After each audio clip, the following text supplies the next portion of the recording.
मानवतेचं यश आपल्या सामूहिक शक्तीत आहे, युद्धभूमीत नाही. संयुक्त राष्ट्राच्या भविष्यासाठीच्या शिखर परिषदेत पंतप्रधान नरेंद्र मोदी यांचं प्रतिपादन. जागतिक शांतता आणि विकासासाठी जागतिक संस्थांमध्ये सुधारणा आवश्यक. सुधारणाच प्रासंगिकतेची गुरुकिल्ली ठरेल, पंतप्रधानांनी मांडली भूमिका.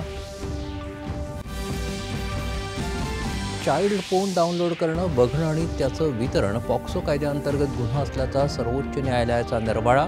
मद्रास उच्च न्यायालयाचा निर्णय केला रद्द.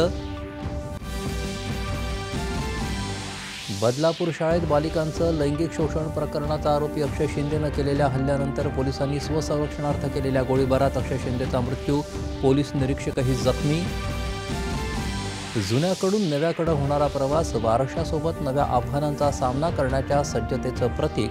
मुंबई उच्च न्यायालयाच्या नव्या इमारतीच्या भूमिपूजन प्रसंगी सरन्यायाधीशांचे उद्गार. सरपंच आणि उपसरपंचांच्या मानधनात दुपटीनं वाढ करण्याचा राज्य मंत्रिमंडळाचा निर्णय. पुणे विमानतळाला जगद्गुरू संत तुकाराम महाराजांचं नाव देण्याच्या प्रस्तावालाही मंजुरी. केंद्रीय माहिती आणि प्रसारण मंत्री अश्विनी वैष्णव यांनी मुंबईतल्या प्रमुख चित्रपट संस्थांच्या कामाचा तसंच प्रस्तावित ॲनिमेशन उत्कृष्टता केंद्राच्या प्रगतीचा घेतला आढावा. किरण राव दिग्दर्शित लापता लेडीज चित्रपटाची भारतातर्फे ऑस्कर वारीसाठी निवड.